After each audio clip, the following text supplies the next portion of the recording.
Welcome to the Genius Factory. Enjoy the video. You start by opening Microsoft Edge and going straight to Settings. This is where compatibility options live. Click the three-dot menu at the top right, then choose Settings. Once there, use the Settings search box and type Compatibility or Internet Explorer mode to surface the relevant options quickly. This bypasses navigation through many menus. Make sure you're signed in if policies apply. Doing this now avoids later permission issues and gets you ready for the configuration steps that follow. Now you'll configure Internet Explorer mode because Compatibility View is served through that feature. In Settings, pick Default Browser to find IE mode controls.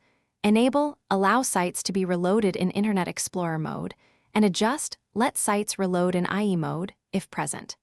Add specific URLs to the Internet Explorer mode pages list if you need persistent compatibility for legacy sites.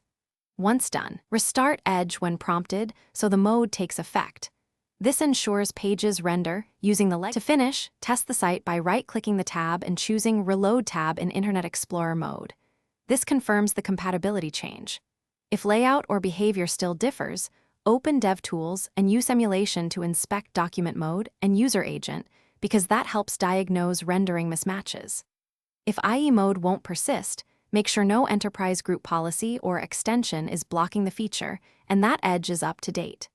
If problems continue, remove conflicting extensions, restart, and retry the reload in IE mode. Thanks for watching. If you found this helpful, don't forget to like and subscribe.